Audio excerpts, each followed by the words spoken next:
এখন প্রায় ১:৩০টার মতন বাজে, দুপুর ১:৩০। এখন আমি জমিতে আইছি। এই সময়টা থাকা ভালো সঠিক নয়। এই জায়গা পরিষ্কার যার মতন প্রায় ১ নখের মতন আরকি বাড়তি আছে। নমস্কার বন্ধুরা, কিরকম আছো তোমরা? আজকে মূলত আমি এখন এসেছি আমাদের জমিতে।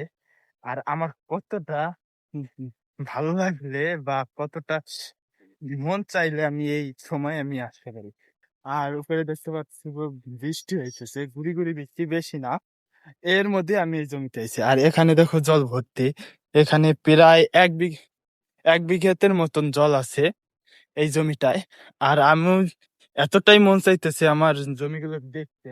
মানে আমার পাটের জমি, এবং আমি বলছিলাম যে ধান বুনাইছিলাম পাটের জমির ভিতরে। সেই জমির ভিতরে দেখতে যে ধানের কি অবস্থা। আর এই জমিটায়ও ধান বুনছে, কিন্তু যে ধানগুলো তলায়, ধানগুলো নষ্ট হয়ে যাবে। এই বছর ধান হবেই না যদি এরকম হয়। আর হওয়াটা উচিত। এই বছর সব মানুষই আর কি ধানগুলো বুনাইছে একদম শেষের দিকে এসে। আগে কোনো বৃষ্টি না হওয়ার কারণে কেউ ধান বুনাইতে পারে নাই।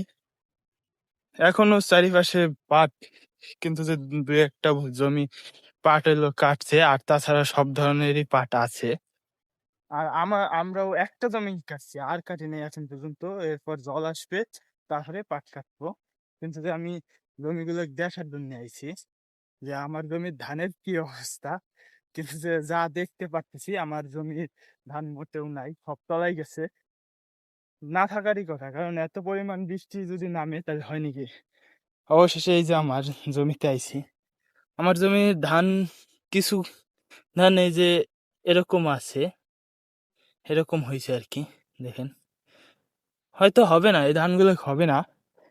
আরো বেশিরভাগই আর কি ধান তলাই গেছে, কারণ এত দূরত্ব, এত জল আসলে হয়, হয় না।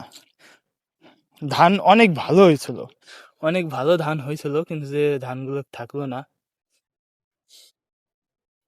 দেখুন কিরকম হয়েছে ধানগুলো, একদম ফুল তলাই গেছে। এই মূলত এইটুক দেখার জন্য, আমার এইটুক দেখার জন্য এতটা পরিমাণ মন চাইছে আমার এই জমিতে আসার জন্য, বলার বাহিরে। আর এখন রিক্স, এই সময়টা পাটের জমিতে আসা ফুল রিক্স। কারণ এখন হইলো জমি পাশে বা এই যে সামনে একটা ভিতের মতন আছে, কিছু গাছগাছালি, ওখানে আইসে শিয়াল থাকতে পারে। শিয়াল এরকম ডেঞ্জারাস না, কিন্তু যে একজন যদি থাকে এবং শিয়াল যদি ৩-৪টা থাকে, তাহলে ডেঞ্জারাস। কারণ তখন ওরা জনসংখ্যা বেশি হয়ে যাবে, মানুষ কম হয়ে যাবে, তখন ওরা অ্যাটাক করবে। আর এই যে আর একটা জমি আমার, এই জমিতে, এই জমিটার পাট কাটতে হবে, হেলে গেছে আর কি এখন। আগে হেলছিল না, কিন্তু এখন বৃষ্টি আসার কারণে, জল আসার কারণে হেলে গেছে এই জমির পাট। আর দেখুন কতটা সুন্দর আবহাওয়া, মানে খুবই ভালো লাগতেছে। গুড়ি গুড়ি বৃষ্টি পড়তেছে, তার ভিতরে জল, মানে গ্রাম আর ফসলের দৃশ্য এতটা সুন্দর লাগে, বলার বাহিরে। বলার বাহিরে যে এতটা সুন্দর লাগে এই সব দৃশ্য। বৃষ্টি নামতেছে, তার জন্য বাড়ি চলে যাব। কারণ এই বৃষ্টির মধ্যে থাকা ছিল, চারপাশে দেখেন কোনো পাট বা কোনো কিছু ছিল না।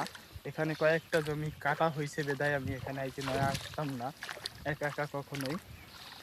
আর সত্যি এই জমিটাই দেখার জন্য, এই ধানগুলোকে দেখার জন্য, আর এখানে কতটা পরিমাণ জল হয়েছে সেইটা দেখার জন্যই আমি এই জায়গায় আইছি, না আমি কখনোই আসতাম না।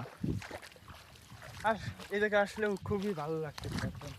এই বৃষ্টিটুক এখন, এখন মনে চাইতেছে না এখন বৃষ্টিটা উপভোগ করতেছি।